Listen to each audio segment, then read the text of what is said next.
this is my experience with my Chinese hamster ovary injections. My Xolair shots. If you know, you know. One of my friends on TikTok, Julia, she asked me to tell about the good, the bad, all the in-between of my experience with Xolair.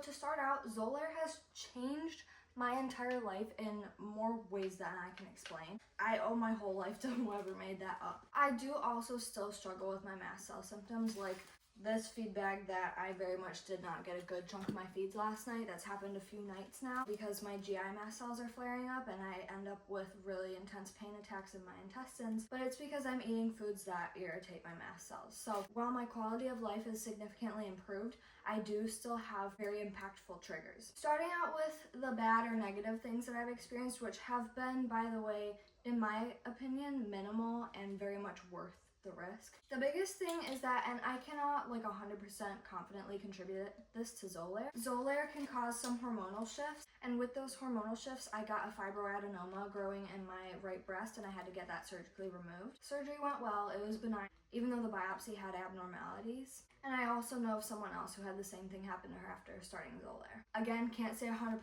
sure that it was the Xolair, but I do know that I have experienced irregular cycles, hormonal related symptoms, all kind of just fluctuating ever since starting Xolair. That has been the only real lasting impact other than like really high mental appetite, which has been hard because my stomach doesn't work very well. Those are the negatives for me. I did have pretty severe side effects for my first injection, but going forward after that, all my injections, the side effects got better and better, and now I'll feel crappy for a few days, a lot of fatigue, more nausea, my stomach motility is worse, but it's manageable. With my first injection, a few hours after getting it, I felt like I had the full-blown flu. My body really did not like it at first. My mom kept asking me, she's like, is it worth it to keep going with this? Should you still be getting more shots after this? Like, it seems like it's not good for you. I'm like, no, Mom. This is how it works. You have to do at least the first 3 shots to find out if your body's gonna get used to it and it'll help for you. And thank God I did. I'm so thankful that I was brave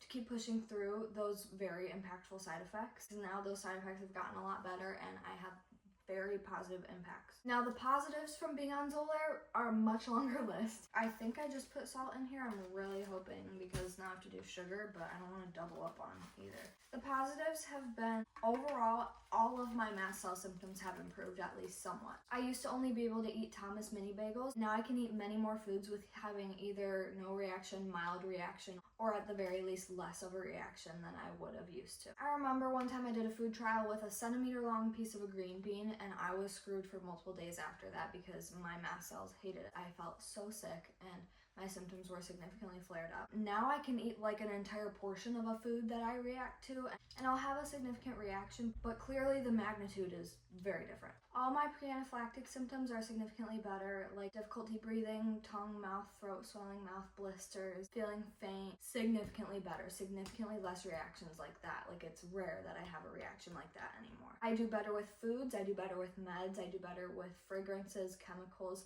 I do still have reactions to all of these things, but MCAS was ruling my life and was incredibly debilitating, and these things are improved and more tolerable now. My intestinal cramping reactions are also better than they were, and my stomach doesn't bleed nearly as much as it used to because of like my mast cells getting angry and causing gastritis. I started out at the 75 milligram dosage, which is the lowest dose you can get. I was on that for 3 months. Again, first injection really screwed me up for maybe about a week. I don't feel like my stomach motility got back to my baseline for at least a few months after starting Xolair. Now my motility is worse again because I just had COVID a little while ago, so fuck me, I guess. I started noticing improvements after the 2nd to 3rd injection. These are once a month BT dubs. What I started noticing is that I was able to eat little bits of foods that I just decided to be bad and eat. I wasn't reacting nearly as strongly as I would have used to. And so I started doing that more and more. I started being like, whoa, okay, like this is kind of crazy. I haven't been able to do this in,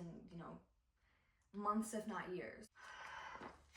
Slowly, I started being able to incorporate more foods and have milder reactions. I want to say all my pre-anaphylactic stuff really got better after like the 3rd or 4th month. I believe I have had 8 shots now. I feel like my symptoms got very noticeably better within the first 3 to 4 months. And then after that time period, it seems like things have kind of just leveled out for the most part. I do feel like there has been some up and down and some things changing over these last few months, but especially with things flaring up because it's been winter. I want to say after around the 3rd or 4th injection is when my post-injection side effects got a lot better. My MCAS before Xolair I considered to be pretty severe. Now I feel that it is a lot more managed. While it still does like significantly impact my life, it is not nearly as horrifically debilitating in every aspect of my life like it used to be.